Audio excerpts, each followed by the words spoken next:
Ajit, we are going to get into one of my favorite topics, which is personal relationships. You know how much I love watching you and Nita interact. I love your love story. I love how you guys do relationships. I'm thinking about someone in our audience right now who maybe wants to manifest their ideal partner or relationship. So, how can someone go about doing that? Manifesting their ideal partner or relationship? What steps can they take? So this is something that I have thought about a lot and kind of had to reflect back at a time when I was looking for an ideal relationship. And what I discovered as I was thinking about it and I was reflecting on it was that a relationship is manifested. You can't practically put like real practical steps that go, okay, go to party X and then find person Y and then you will find a relationship. It just doesn't work because it's such a spiritual and emotional act that it kind of have to have a more of a metaphysical path. So the first step to it that I did, and then I recommend anybody who's looking for an ideal partner that is not just fitting the check boxes, but as fitting your life or is right for you in some way, is to start by thinking about the feeling that you want in the relationship, not the practical, tall, 6'5" or whatever the height that you want, and what color of eyes and hair and all of that, which tends to be how people think about it, because they are looking for more, for lack of a better word, a sexual compatibility versus looking for a compatibility for life. And because of that, there's always the question of, hey, who's the type of partner that you would like? And usually, definitely men are more attracted to a particular physical structure and would select or not select a partner based on the physical attraction that they have. Now, physical attraction is vitally important. It's not to be ignored, but what really lasts for a true relationship or for love is something that is beyond the physical attraction, is much more than physical attraction. That is why the first thing to really reflect on is what's the feeling that you want? What is the feeling of the relationship that you want? Not just a person, but how's that person come together with you to create the most ideal relationship? Because that ideal relationship or the desire of the ideal relationship will set you at pace to really then consider what are the characteristics of this person that you must be interested in or curious about, right? And that would give you a little bit better idea of that person holistically needs to be versus a dimensional idea of a person which may be very physical, very tactile, very step by step. Now, once you have identified those, that desire, that attraction, that ideal relationship, the feeling of ideal relationship, is you want to start understanding that love is everywhere and love is to be celebrated, right? A lot of times what I've seen, what I observed in myself as well, is I would look at somebody else's relationship and I would go, wow, they have such a great relationship.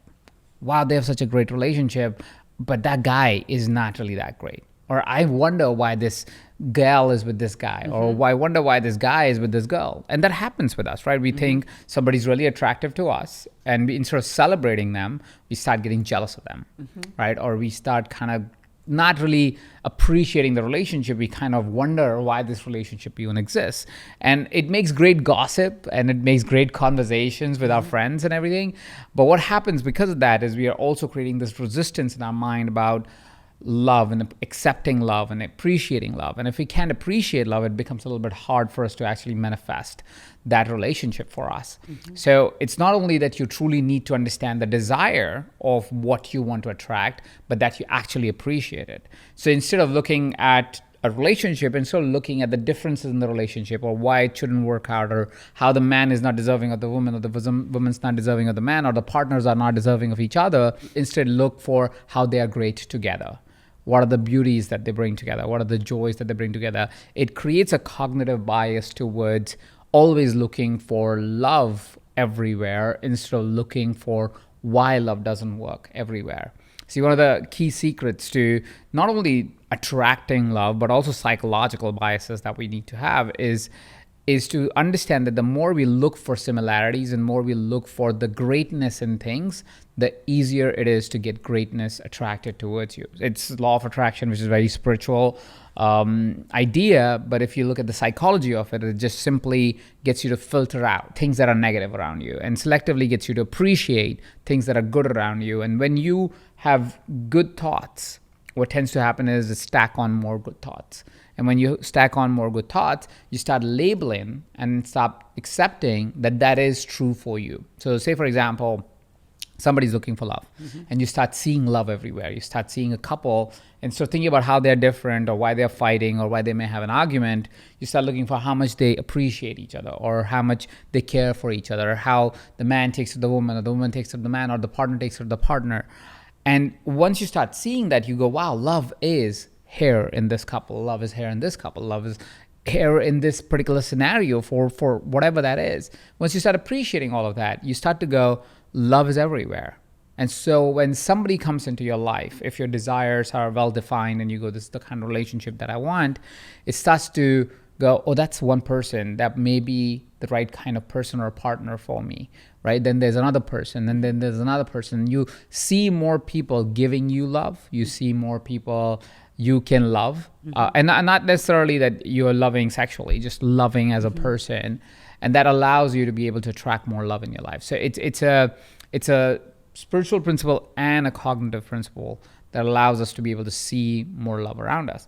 And once we are past that and we are able to celebrate love around us, and we are able to celebrate other people's love around us and start to celebrate ourselves also, one of the biggest barriers, and especially somebody's gone through a situation like myself, and that tends to happen if you're slightly older, that you've had a bad relationship or you've had a relationship that makes you doubt if there can be love and if love is really a thing, or it's just, chemical mismatch in our bodies that creates a high and then it goes away, or you feel you cannot be loved, or you feel love cannot happen around you because you're just not wired that way, or you're not wired for love. And that tends to be truth for a lot of us who have had one or many bad relationships. And anybody who's over 30 has had many bad relationships, at least 2-3, right? And if you've had 2-3 bad relationships, you kind of lose faith. You kind of lose faith first in love,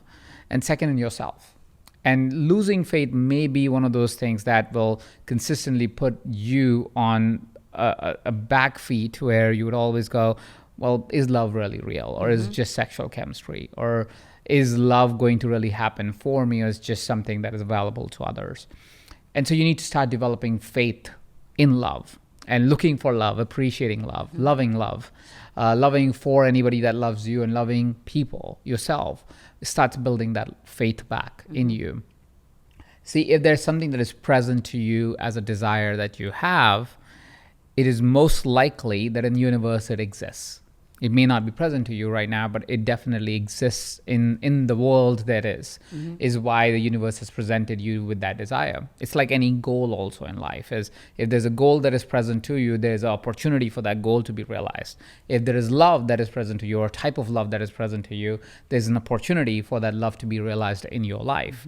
And once you start to lean into that, almost a mantra in a way, to kind of go, if I desire, it exists. If I desire, this exists. If I desire, this exists. If you repeat that mantra again and again to yourself, you would see that it truly does exist. It may have a slightly different form, a slightly different path to get to you, but it exists. And that is why that desire has been presented to you. And once you start to build that cognitive bias towards the idea that love exists and that love is there and that you are loved and you can be loved and you are loved all the time anyways, and you start looking for evidences for it, suddenly everything around you starts to change, and you start to see that more and more likely partners, or more and more partners that fit the desire that you had presented, start to show up in your life. It's our mind just starts to filter out and starts to filter in what's really that we desire. And so you will start to see many partners that are possible for you. This is literally what happened once I decided that I am lovable as a person. It took me a whole year after my relationship ended where I was able to finally see myself as a lovable person and stopped the journey of just wanting to sleep with people, like, which is, of course, everybody has those seasons in life, and not everybody, but a lot of people have such seasons in their life. And I had that season in my life where I was like, okay, I'm not really lovable, but I can have, partners. And so I would go out, have partners, until I realized how empty it felt after, how unrealized it felt after. And once I recognized that the pattern was mostly because I couldn't love myself, how could I attract somebody that would love me? But once I started that journey of saying, okay, what does love look like to me? What is my desire? What's the kind of partner I would like? It was pretty straightforward. And there were a few partners. Nita wasn't the only one. There were a few partners that were pretty evidently pretty much the same characteristics in some way. Nita was just extraordinary and was the perfect partner for me and was the right synchronicity for me. And so that was the partner that really got manifested. But if I have to take a journey back in time and go, well, did you see only Nita at the time, or there were multiple partners that you could say, well, they could fit my desires potentially? Again, I wouldn't know because I never pursued it fully as much as I pursued Nita. But I would say on surface, it felt like, oh, they could fit the desire, they could fit the desire, they could fit the desire. And of course, Nita was the one that was truly fitting the desire. And it was the same type of person that I wanted to attract in my life. So it just perfectly fit at the time. Which brings me to the final piece, which is you must start acting like the partner is already there, because there's a particular kind of action that you would take if the partner was there, right?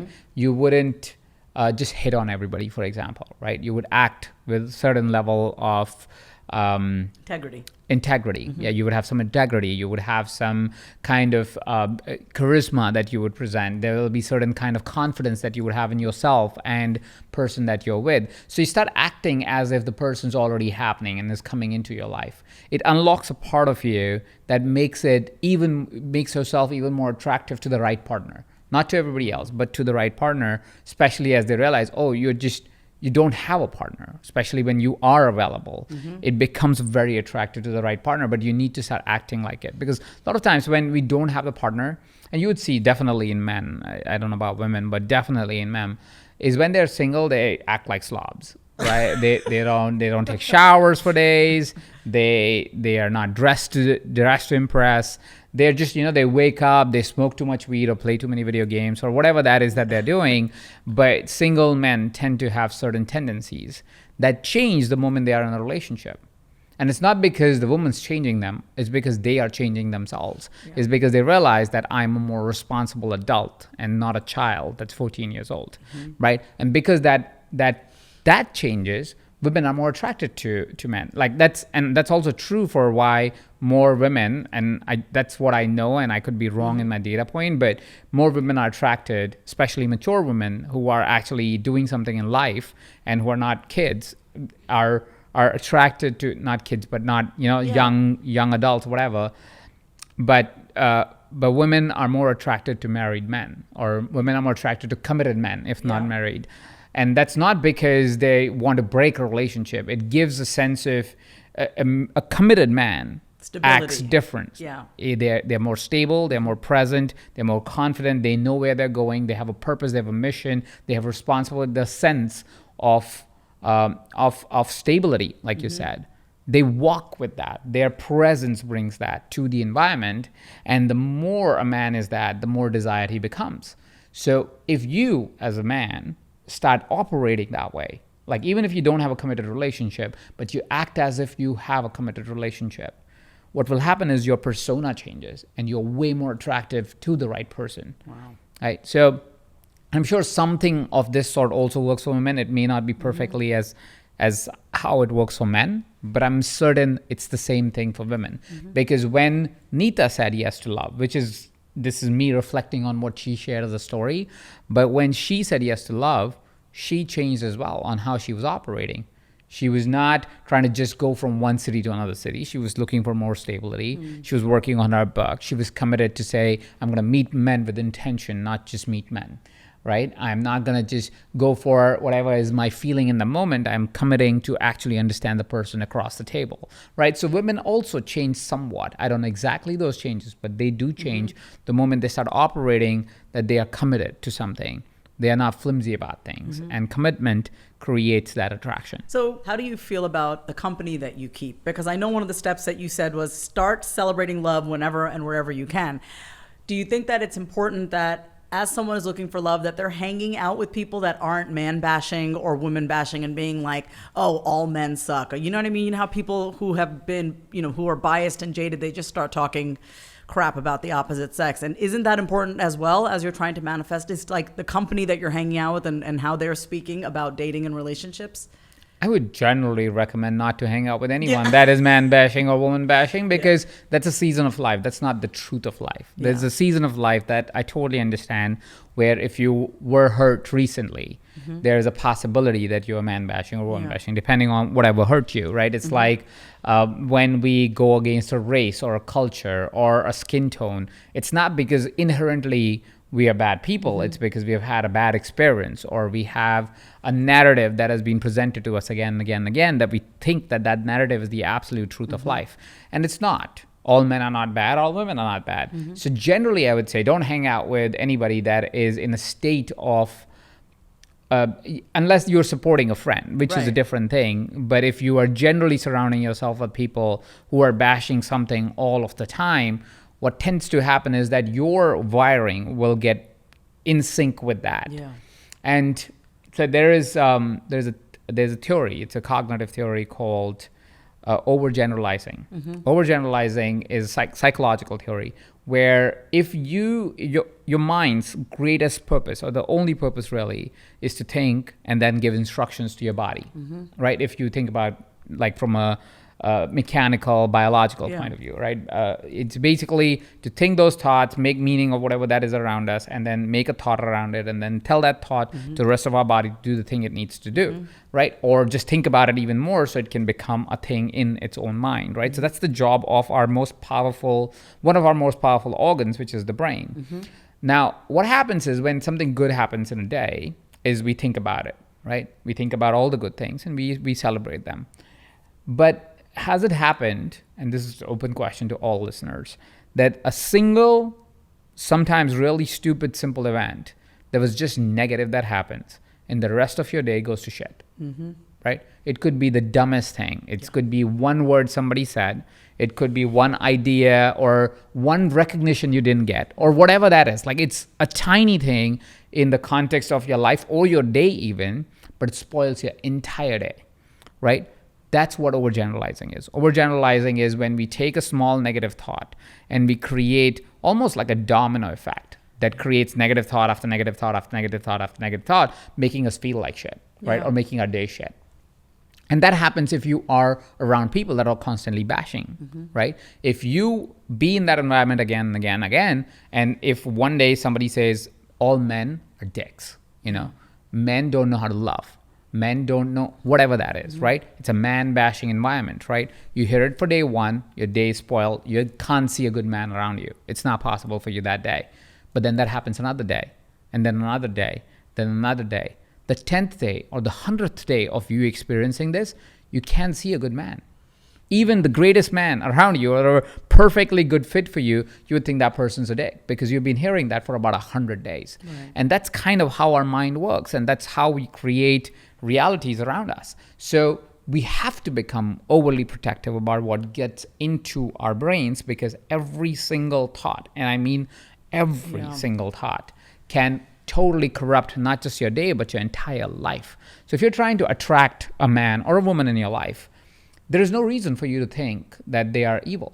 That there's absolutely zero reason. If you want to attract something, like it's like saying, I want to have all the money in the world, but I hate money. Then you can't have, because you hate it, right? There is no reason for you to actually take action towards it. And that's kind of what happens when we are man bashing or woman bashing, is you are creating a story where there is impossible for you to see the good in a particular sex. So it's clear that obviously we have to work on our own self-development as we're trying to manifest our ideal partner or relationship. Are there any specific practices that you would recommend for someone who is trying to manifest? I know we talked about, acting as if and getting ourselves into the actual feeling of it and surrounding ourselves with people who are not bashing and obviously are, celebrating love. Is there anything else, any other self-development practices that you would recommend? I think the biggest thing to understand when we are trying to manifest anything is the clarity of thought towards what you're trying to manifest. And you have to be really careful of it, because whatever your mind will want to believe, it will believe. And whatever you would think you want to attract, you will attract. It may take a day, it may take a month, it may take a year, but it will happen, especially if you keep telling yourself that story, which is why it's very important to know what you're really attracting. So, for example, and that's why I was suggesting that you never want to list physical characteristics of the person, because physical characteristics is a great determinant of your sexual attraction to that person, but it's also one of those deterring factors that in a few years, the person is going to change, except if they are completely like they have got 1,000 Botox and get surgery everywhere and so on and so forth, which is a whole different story. But most of us stop at physical characteristics, and those are the worst things to be attracted towards. Not worst things, but those are the least relevant things to be attracted towards, because they change with time. They must, right? What you want to be attracted to is the characteristics of the person. And the more definitive you are about it, the easier and better it is for you to be actually having that characteristic come into your life. At the same point in time, you must understand that life is nuanced. We are nuanced as people, and it's not going to be a perfect match. It's kind of impossible to do that, because it's kind of impossible for you to even visualize the perfect match, because there would be nuances to everything. All right, so let's segue into couples and how couples can effectively communicate and resolve conflicts in a healthy and constructive manner. So you're now in the relationship. Yeah. And now you've just maybe had your first conflict with your partner. How do we go about dealing with that? Conflicts are an interesting frame, because conflicts happen because of different reasons. Firstly, are conflicts that are, let's call them conscious conflicts and unconscious conflicts. Conscious conflicts are things that happen because of a real event. Like, these are real things, which is, let's say somebody was rude to another person, like the partner was rude to the partner. It's a real thing that happened. It happened because of whatever that is that happened for one of the partners before. It's a real thing. It's a conscious thing. It is much easier to resolve conscious challenges because you can communicate them. You can see them, right? The things you can see, you can resolve. And then there are unconscious conflicts. Unconscious conflicts are created with expectations that are created in one's mind, and expectations that are not communicated outside, and suddenly you have a conflict around that, right? So say, for example, I'll tell you about a real conflict that happened recently. So between me and Nita, for example, right? So what happened was that I am somebody, as I was sharing previously in this conversation as well, I am somebody who protects his mind as if it's his fort, right? There's no way you're getting in my mind, right? My mind needs to be solid. I'm not going to let a negative thought or a negative act get to me, because I know what will happen after. Once I get something, and if I'm not able to visualize it, practice it, and kind of like release and turn it around quick enough, I'm going to ruminate. And if I'm going to ruminate, which is a human behavior, it's not, I'm perfectly human, right? So I'm going to ruminate. And if I'm going to ruminate, it's going to destroy 10 minutes, 20 minutes, maybe an hour of my time, if that is stacking onto a rumination that may be subconsciously happening for me before. So my unsaid expectation is that don't mess with my mind. Like, don't give me a thought that doesn't belong to me. It sounds toxically positive in a way, but I'm okay with being toxically positive if that is a thing. I don't care about that term. I don't believe in that term, whatever that is. But the thing is that for me, I know I when I'm working, when I'm playing, when I'm partying, when I'm working hard, when I'm going to the gym, I need my mind set so I can get the maximum out of that time. And that's just how I want to live my life. I enjoy my life because I suck up all the energy in a good way of every moment. Like, I enjoy every single thing that I do. I enjoy every moment. I enjoy every event. I don't want a half-ass life, right? And for that to happen, I need to be present with my all positive energy in that moment to really enjoy it, right? So I'm very particular about even a word just thrown around. Like, you don't just say things that are meant to hurt, or don't say things that are like a jab here or there, because I know it messes with my mind. Right? But I never said that as an expectation. I never communicated, hey, listen, I need you to be extra mindful when we are communicating, especially my mornings. Right, where my energy is not available to anything, because it's with kids for the first 2 hours of the day, then it's for work for the next 5 hours of the day, and that's my most productive time, and then it's everything else, right? And kids and family basically is the first 2 hours of the day, but mostly it's kids, because this is the time when we get to hang with the kids, except for after our work, which is at like 4 o'clock or something, right? So that's the most dedicated time. And I never communicated that to her. I just simply just didn't, because I thought that's an expectation I should have of her. And the other day, I was mad at her because she said something in the morning, which was totally her own stuff, but it landed on me in a way where I was like, why would you say that right in the morning? She is such a, and then I went into my ruminating self to go, why would she say that? Why would you, like it's my morning, you know how important it is. Da, da, da. I'm not saying any of this to her. I'm saying this in my head to myself, right? So this is an unconscious conflict that has started because I didn't make it conscious, right? And these are unconscious conflicts that we are fighting all the time. And that's why most people grow apart in their relationship, because they're unconscious narratives that we create about the other person, and we let them run like a tape recorder. Like, they always do this. They always say this. They always blank, whatever that is, right? So the way to resolve such a thing is to make it conscious. So the moment I realized I'm just being mad at her without even telling her why I'm mad at her, without even her knowing that I'm mad at her. Yeah. Right? But I'm mad at her. I've spoiled like 40 minutes of my time being mad at her instead of doing whatever I wanted to do that day or that morning. Yeah. And she doesn't even know that I'm mad at her. And I have not even told her, even if firstly, that I'm mad at you. And then this is the reason why I'm mad at you. And what can we do about it? Right? I've not done any of that work. It's unconsciously conflicting in my mind. And that happens all the freaking time in relationships very often, especially relationships that have been together for a long time, because expectations are set only for the most basic things, right? But as relationship evolves, the expectations need to be very present to nuances, right? It could be how you spend money, right?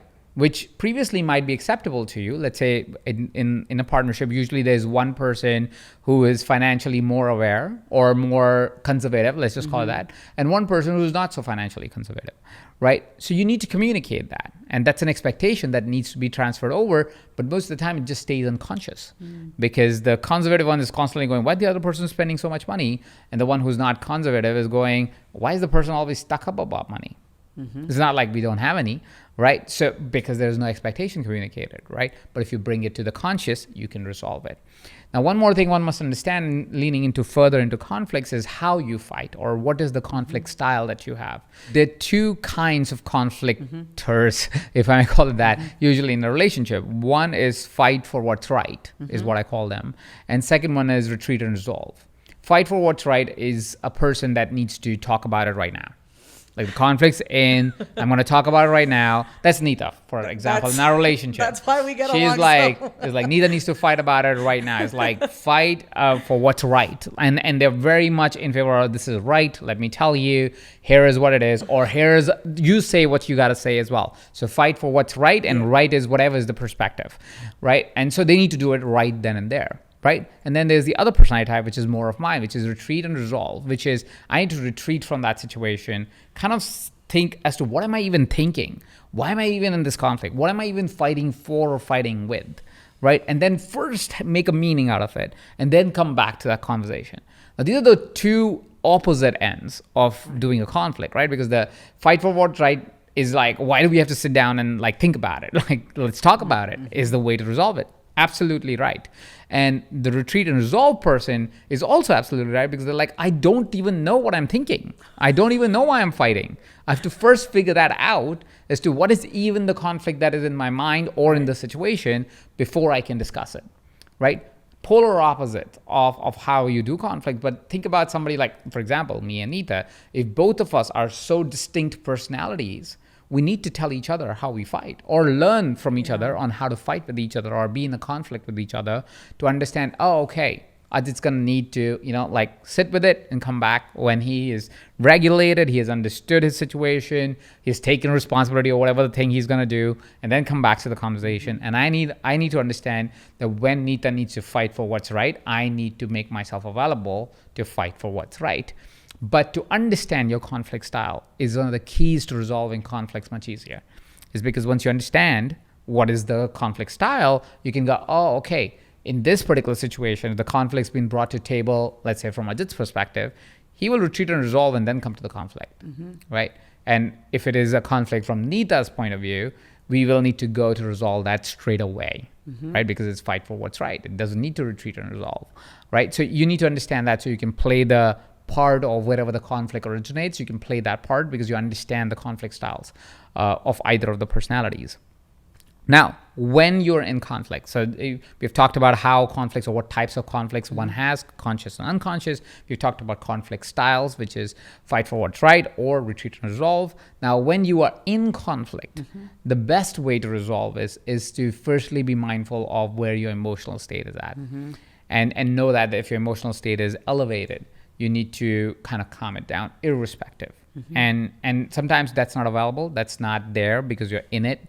And whoever in the relationship catches it needs to go, well, we need to Hakuna Matata. Hakuna Matata is what me and Nita uses as words where we know our emotions are so elevated that we may say things that we don't even mean, right? We may say hurtful things that we don't even actually mean. Like of truth of the truth, we know that's not the truth. But can I jab you with it? Probably, right? And that happens in a relationship all the time. Like if I need to get back at you, I got enough arsenal to get back at you. And that's true for any relationship that you have spent enough time with. And at the same point in time, you don't want to use that arsenal because that's not the truth of that person. That is a situation, that was a circumstance, they probably grew out of it anyways. So that's the first thing or first understanding that one needs to have. Secondly, you need to see if that is a situation that needs to be fought and resolved right then, or it needs to be retreat and resolved, which is the way better way to resolve that situation in that particular conflict. And you want to lean into that and see what needs to happen. And the third thing one must consider is that in a conflict, you never want to think as winners and losers. And that's the biggest problem with relationships. Again, long-term relationships is we want to win, right? And relationship is not a winning or losing model. It's a collaborative model. It's not a model where one can win, other can lose, because if that happens or starts to happen, it'll continue to happen. Because if one wins, another one loses, the one who loses has resentment now and wants to win the next time. So they're going to try and do things to win. And then the cycle starts. And once the cycle starts, it's hard to stop it because then it's a winning-losing cycle. And when you're winning-losing in a relationship, the relationship is losing all the time. Right? So you want to think about what is a collaborative model, which means that when you come together, you're not coming together to win. Or when you're conflicting, you're not conflicting to win. You're conflicting to discuss and collaborate and find a solution going forward. The last tool that one can use potentially is to start looking at your conflicts as a third person. So third person view, which is why a therapist or a coach is very, very useful in relationships, and one must have at least one of the two, or if not both of them, is because they have a third person view.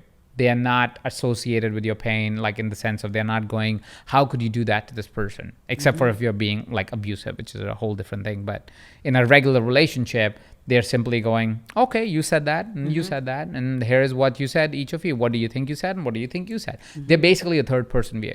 The moment you remove yourself from the situation as your personal emotion, personal view, you now can see the situation for what the situation is, which is two emotions colliding for what each of them think is right.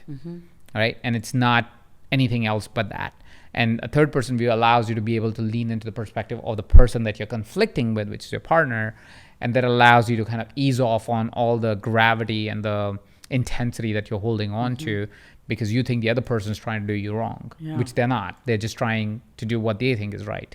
And that third person view really is helpful. There's so many misconceptions that you've named already. I think a lot of people think when it comes to conflict, conflict is a bad thing. And what I really hear you saying is that conflict is an opportunity to get to know one another even better, get to know yourself, like understanding your conflict styles and taking responsibility for yourself and communicating that in partnership. What are some other common misconceptions about relationships, and how can individuals overcome them? So I think one of the, and this is probably my Indian upbringing, but all the Bollywood movies end with they lived happily ever after. And I think that used to happen in the Hollywood movies too, right? So they live happily ever after is always the ending of the love story. And that's when marriage starts or your real relationship starts is after the first year or even the third year very often is when you have spent enough time with each other, especially if you live in together. 3 to 5 years is when it starts to kind of go, okay, I know all the crazinesses of this person as much as the amazingnesses of this person. And when that happens, you start to realize that love doesn't stay the way the love started. Like the love doesn't stay the way the love starts. The love starts in a way, or love between two partners starts in a way which is very much about all the chemicals coming together. So your biological shifts are pretty dominant at that time. And after 3 to 5 years is when your biological shifts are not as elevated when you're with a partner, right? It depends also how you spend the 3 years or 5 years together. And so love changes over time. And the way you express love changes, the way you receive love changes.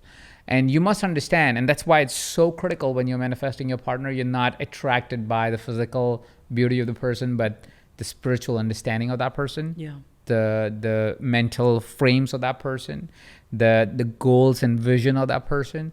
Because when that happens, after 3 years or 5 years, you still have synchronicities, right? But that synchronicity will still evolve as love will evolve, right? How me and Neeta express love to each other is different than how when we started.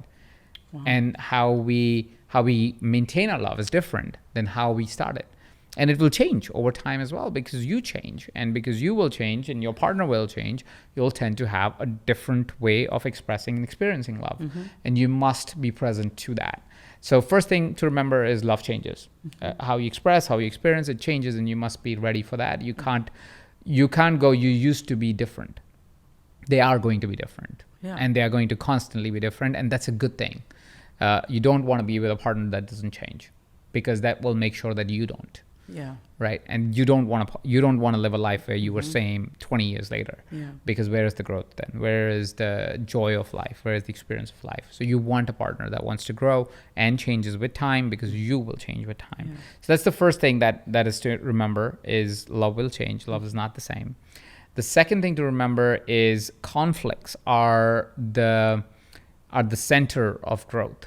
They are not the reason why relationships break. The reason why relationships break is because we don't know when we are in conflict as human beings. We're never trained for it, right? We are always, especially if you had an Indian background, conflicts is to shy away from. Emotions are to shy away from. Emotions are the thing we don't want. We only want happiness, and then some more happiness. You want to smile, and smile some more. If you don't fight, you fight 5 seconds later, grandparents are going to separate you, or parents are going to separate you, because they're like, don't fight. There's no place for conflict in some cultures, definitely not in my culture. And I'm expecting it's the same most of the places, based on the experience of conversation that I've had with other people, is the same culture they had, which is don't conflict, don't fight. And so conflict becomes this bad thing, and so we push it under the rug. But when you're committing to spending 30, 40, 50 years with someone in life, you put a lot of things under the rug. Soon enough, the rug's not big enough. And you are going to have a spillover, and then the relationship looks like constant badgering, constant nagging, constant, demeaning each other and not loving each other, no tension, no sexual tension, no touch. All of that starts to disappear and becomes very, very, very rare, because you never learned how to fight, or never learned how to have a good conflict. So that's another thing that is very important and often not practiced in a love relationship, is the idea of how to fight or how to have a conflict. Well, I think because people don't learn how to have conflicts, right? They end up saying things to each other that ends up breaking trust. So how can couples build and maintain trust in their relationship? Are there any specific strategies or exercises they can use? So how do relationships or people in relationship maintain trust? The way to maintain trust is firstly to honor your truth, or to communicate with truth. It's very important in a long-term relationship that you're truthful with each other, whatever that might be. It would be painful, of course, when you first say something that the other person is not expecting. It would probably be hurtful. It'll probably lead to screaming and yelling and not agreeing and anger and frustration and all of that stuff. And those are all healthier than to not have trust in a relationship. So that's the first thing, is to speak your truth and know what your truth is first of all, and then speak it. And speak it with the understanding that sometimes your truth will be rejected, that it would not be accepted by your partner, and that may be a long road ahead once you've spoken your truth. But it is your truth, and once you are communicating truthfully, even if it's hurtful, it will allow the other person to know that they can trust you. Because even if it was hurtful, you did communicate something that you knew would create a wedge in the relationship. So that's the first thing to build relationship or truthful relationship or trust between the relationship is to be truthful. Just be honest about whatever that is that you need to be honest about. Second thing is to know difference between nitpicking and expectations. Say more. Expectations is when you are clear about here are the things that I want you to do, and they're big expectations. Nitpicking are little things that you can poke at, right? You can poke at because you get an immediate win, or because you don't know how to deal with your emotions, you say, I can lay it on them by going poke, right? That's nitpicking. And when you nitpick, slowly the person who's being nitpicked at starts to lose trust in you because they think they're just going to come back at me if I said that to them, right? No. It's like if your partner is trying to lose weight, let's say hypothetically, right? Your partner is trying to lose weight and they had a cheat meal and they said, you know what? I had a cheat meal. And the next time they're on the weighing scale, you go, see, you had a cheat meal? Yeah, that's not very nice. That's not very nice. No. And the person goes, I shouldn't tell her that, or shouldn't tell him that, right? And that breaks trust. It's a small thing. It's a tiny thing, but it breaks trust between two individuals. And do enough of it, and suddenly you have no trust between the person, right? Because the person goes, I don't know what I can tell her, or what can I tell him, right?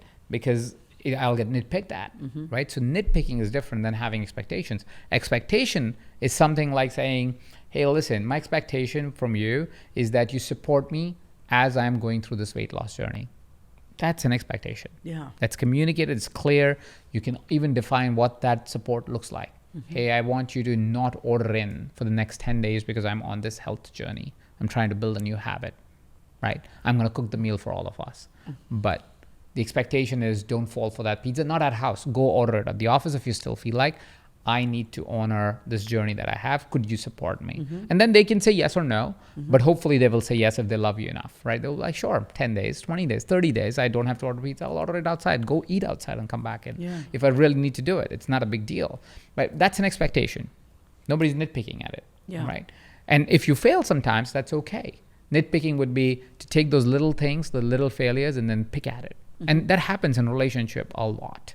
And that's mostly because of the emotional resolve of the partner, is because they need to get back at the partner because of some unresolved emotion that they have themselves or issue that they're dealing with themselves, and they can't come to the partner at that time, and they're just like ruminating in their own world, and they're saying, how can I release it? And they go, poke, right? So that's the difference. And nitpicking is probably the biggest deterrent of trust between partners, because it's easy to do. It's easily it slips by because it's such an automatic behavior, but over time it breaks trust between partners. Because it's just a put down. It's a put down. You're actually putting your partner down. So how important is it? Because I know, one of the things that you said was if someone's on a weight loss journey and they're like, hey, can you please not order pizza for the next 10 days?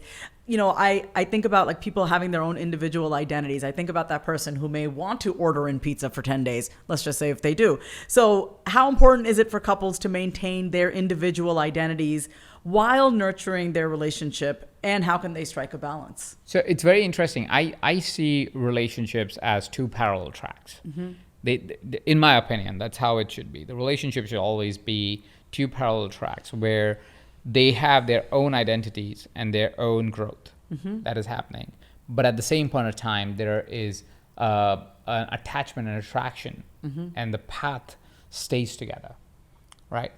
The reason why it's important to maintain different identities and personal identities is if they become a mishmash, soon you won't be able to see the distinction between two people.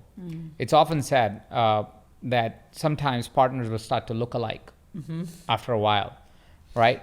And that is actually not a good thing. Right? And the reason I say that's not a good thing is because all of the attraction is because you're slightly or very different people, right? One of the keys to a successful relationship is not to have the same person that you are in relationship with you, right? You have a different person that is in a relationship with you. It provides area for growth for both of them and keeps a very healthy tension between two parties. This healthy tension is helpful in many ways. It helps you grow. When it's difficult times, a healthy tension actually helps you survive that difficult time much better. A healthy tension is great for sexual tension. A healthy tension is great for areas that you would be blindsided to. Like there are areas that I'm completely blindsided to, and Nita is phenomenal at. And the area she's completely blindsided to that I am phenomenal at. But because we are both phenomenal at different things and our identities are pretty different, and if you'll actually meet us, like people who have met us go, wow, you are different people. You have very different priorities, but neither of us take away power from the other person. Or at least we consciously try not to. Unconsciously, if you do it once in a while, that is possible, but consciously, we would never take away power from each other. Like consciously we'd go, nope, that's Nita. And she would tell me if I am taking away her power at some point. It's like, hey, that's my power and you're leaning into it. Let's make sure we know what our expectations of each other is. And I would do the same. It's like, hey, listen, that's my superpower. That's my area. That's my thing that I want to do. So let's be clear on what our expectations of each other is. And that tension actually keeps everything really juicy and exciting. The relationships that last in a good way are the ones that are exciting. If the relationship is boring, it's not going to last. It's easy to let go of a relationship like that, except for if there's a societal barrier, which happens in some countries, of course, like arranged marriages and so forth. But if you're in a love relationship, it needs to stay exciting. If it's not exciting, it's going to get boring. If it's going to get boring, then you are going to lose the steam. And honestly, in today's world, the greatest and the worst thing is too many options. Yeah. Right? Now, when we think about a relationship, and that was me a few years ago, you don't think about a relationship as a lifetime relationship. You think about a relationship as till the time I love this person. Yeah. Right? Or till the time love lasts. Right? And because of that dialogue, the desire to fight for a relationship has gone away. Yeah. The desire or understanding of why a long-term relationship really is good for humanity overall has gone away. And I'm not saying if your relationship didn't last, it's a bad thing. One of mine didn't last. But it is an interesting proposition to think, or at least there's an effort to be made towards creating a long-term relationship, because a long-term relationship is tremendous amount of stability. Everybody ages, and while there's a lot of sciences and maybe we'll maintain our vitality as we get older, there is some sense of vitality loss that happens over time, which means times get harder for either of the genders, right? And if you don't have a long-term relationship, you're always seeking, and you're more lonelier. If you've decided to have kids, they don't have a good example of a stable relationship, which may mean that the kids now have a less likelihood of a stable relationship, right? Because even if you could be the best parent in the world, a kid's going to understand what a kid's going to understand. If they see their parents separating, it's a possibility. And my parents have been together all their life, but I have friends that find it hard to love a partner long term because they project from their childhood, because their parents were not together long term. So they start to go, oh, I can't, and they blame it on their parents.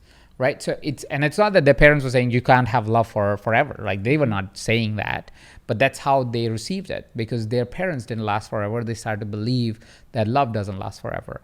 And again, there's maybe pros and cons to everything. At the same point in time, it's an interesting discussion to have with yourself to go, what is it that I am creating for myself in life? Am I creating a stable frontier in my relationship so I can take all the risks in life? And this actually helps business, by the way, because my relationship is so stable, my business can be riskier, and I can grow it much more magnificently today than when my relationship was not stable, right? Because I have the stable ground that I go back to, and then I go crazy, and then go back to the stable ground. So having a stable ground is actually really great. How many, I'm just curious to know, when it comes to keeping the romance alive, I think we're going to have fun with this question. When it comes to keeping the romance alive and preventing that complacency, that robotic monotone, day in and day out, I know you and Nita have some spice in your relationship. I love how you guys prioritize date night. I love that you guys do things together and you always keep things exciting. How can couples do that? How can couples keep their relationship spicy, steamy, fresh, new, So Neeta is actually the mastermind behind it. So I'll give the credit where it's due.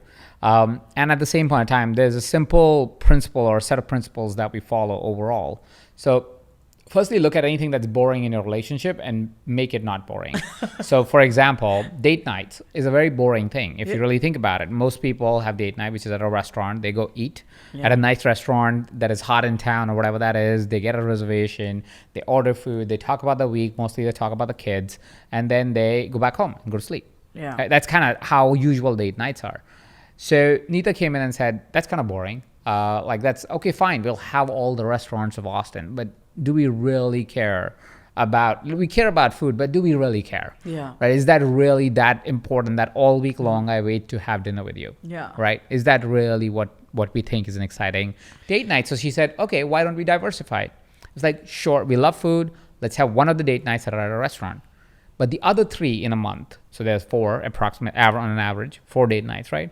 The other one has to be an experience that is different. It could be something where we go and build something together. It could be something where if we have had a week, we may go to a rage room. We may go to something. Basically, it's an experience that you have. Maybe we'll go paint something. Yeah. Maybe we go build something. Maybe we go whatever that is, bowling, whatever that is. Something different than what we have not done before or we haven't done in a while. Right? So one is an experience. You must have an experience, right? The other one is you must have an adventure. An adventure is something outdoors. It's like, okay, so outdoors is something that is to do with physical fitness. So it might be a yoga class or a hot yoga class, which I don't necessarily enjoy, but it is fun to do, right? It's very, very fun to do. But it could be a hike. It could be a kayak, right? It could be a boat. It could be anything. Basically something that moves us outside, gives us a different frame, gives us a thing that we are otherwise not really set ourselves up to do, right? One has to be an adventure. One has to be something else. So it basically, you're creating different kinds of experiences every single week that do not look like anything that you did before. Right? Or look different. And then one of us is in charge every month. So if let's say this month I'm in charge, so I have to plan all 4. And then next month Neeta is in charge, she'll plan all 4. And so on and so forth. And because of that, we would not have just a date night. It's a night where we will have a different frame than our regular life. And that's what excitement is. Excitement is you experiencing something you haven't experienced before, right? That's what, not necessarily, but it creates an excitement when you are experiencing something you haven't experienced before. And because of that reason, you will end up having a more different relationship with each other because you're like, oh, I don't necessarily like hot yoga, but I'm doing hot yoga with my wife. It's a different experience. Yes. I would never book that session by myself. Right. There's no way that I was doing that. But because I'm booking it for our date night, it becomes different. It feels different. It gets us to talk about, why do I not like hot yoga? What is so weird about it? I love fitness. Why is it? And it creates a discussion that otherwise we would never have. Yeah. So it's interesting. And then every date night or most date nights must end with sex.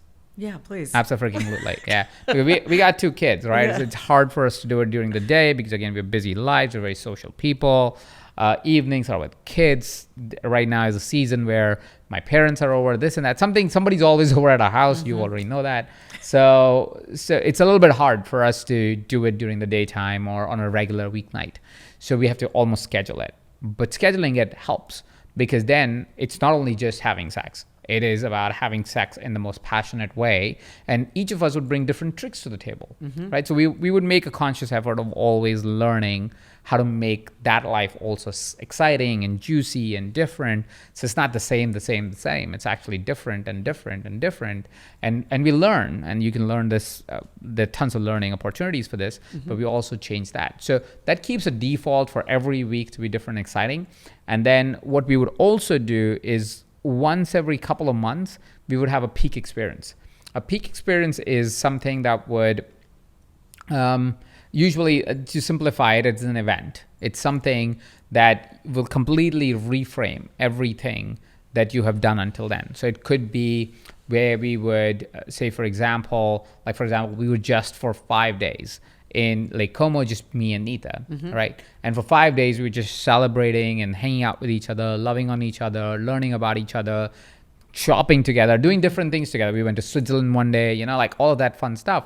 But what it does, it creates a peak experience. A peak experience basically revives your relationship. every couple of months. So every couple of months, either we would do it for 2 days, we would do it for 4 days, where it's just me and Neeta stepping out of our reality, whatever that is. It could be sometimes just 1 day, but we'll step outside, do a thing together, and come back. And when you do peak experience it changes you, which is a practice for just life, that you should have a peak experience once a quarter, if nothing more, so you can have a different viewpoint of life and get an upgrade to yourself, even if your other life kind of may feel mundane and boring sometimes. So I have one last question for you, okay?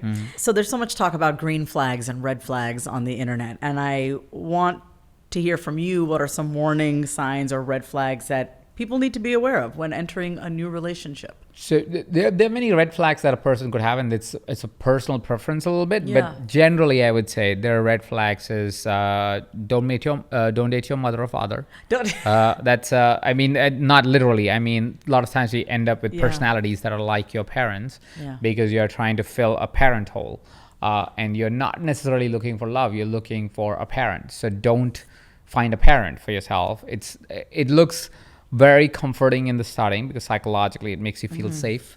Emotionally you feel safe, but long term it doesn't, like, it's not a good relationship. It's not exciting after a point because you are dating your parent in a way. So first red flag is if you are, and it's a red flag for yourself, not necessarily for the person across, because they're not trying to be a parent. You are picking somebody that is like your parent, so don't do that. That's not good. Some qualities will always be there, but don't literally find your parent. And I've seen a lot of people do that. They would literally find their mothers and fathers in their relationship, and that's just not a long-term relationship. How do you think about when someone starts to tell you about their entire past relationship? Is that a red flag? Like, I was once dating this guy. This was years ago. First thing he tells me is about how bad his ex was, and so then I remember I felt like, oh, well, I can't be like his ex now because he's just told me everything. So now I have to not be like that. Is that a red flag? It's a red flag because that person is not ready yet Yeah. to actually date anybody else. I don't know if it's a red flag in the sense of for the person who's receiving, but I would run away from a person that constantly talks about their ex because they're not over their ex. Yeah. So I would be like, you're not ready for another relationship, especially if I'm interested in this. I ain't getting into this mess because you're still trying to get over that girl or guy, and I don't want to be the fault. Yeah. Unless I am in that season of life where I'm happy to be the rebound guy or the rebound girl, then sure. Yeah. But otherwise, no, I don't want to be in that relationship where I'm constantly being told about the last relationship you had. You could mention it once in a while, but that's pretty much it. Yeah. I rather prefer a person that talks about what are their must-haves than not-haves in a relationship. Not-haves are stuff we tell ourselves, and we would negotiate them all the time for our must-haves. Yeah. So I'm more interested in what's your must-have. Yeah. Because not-haves is arbitrary, Yeah. and usually they don't last very long. Okay, so a lot of what you've shared, a lot of the advice that you've given is really about us becoming more conscious, more aware, more intentional, and also communicating our needs, our wants, our expectations. So actually, one last question. What advice do you have for individuals who struggle with vulnerability and opening up in relationships? Because what you're asking for us to do and advising is that we become more honest about what we want. But what about those people who struggle with vulnerability and opening up? So my question to a person that struggles with vulnerability and opening up is, what is it that they desire in life? If they are looking for a relationship that lasts them 20 years, 30 years, 50 years, because they're looking for that solid ground, they're looking for home, they're looking for that place where they can go back to, their sense of stability, their sense of love and belonging. What are you so scared of? If you're looking for that stability, what is the foundation that you would want of that stability? Because if you can't get vulnerable, neither would the other person, right? So are you willing to build a relationship with a person that you don't know, or you barely know, or who puts up a facade every day to show you that they are the perfect being? Or do you rather be with a person that's just as real as it gets? And because they're as real as it gets, you're getting all of it, and you're giving them all of it. There are reasons why we don't want to be vulnerable, right? Yeah. And it's a generistic diagnosis, but generally what would happen is you're not vulnerable because you were once, and somebody took advantage of it. Yeah. That's the reason why you're not vulnerable anymore. It's a possibility you're not wanting to be vulnerable because you think it is going to be scary and people will take advantage of it, or there was a parent figure that was not vulnerable, whatever the thing was, but there's a story around vulnerability and trust and a relationship with vulnerability, and you've made that story as the truth of life. That's truly why somebody is not willing to be vulnerable.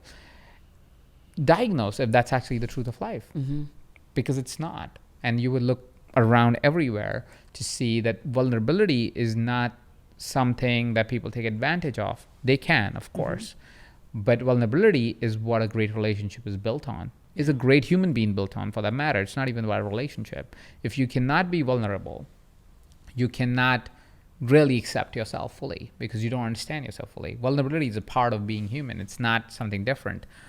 And one must understand that there's a difference between vulnerability and weakness. Weakness, you may or may not want to communicate, because weakness is something that you may be working on, right? Vulnerability is honesty, is another word for honesty in a way. Honesty creates trust or forges trust. Trust is the foundation of a relationship, because if you are with someone that is growth-minded oriented, or is oriented towards growth and success in life overall, they're going to get successful, and they're going to become really desirable, even if they are not today, right? The more desirable they become, the more trust you need in them and in yourself and in the relationship. How do we force that trust? Honesty, vulnerability, it's the same thing. And so my curiosity is, if you're looking for a relationship that thrives with you, because you want to thrive as a person, you want probably your partner to thrive as a person, then why not start with honesty? I mean, there's a mic drop right there. Thank you so much, Ajit. Thank you.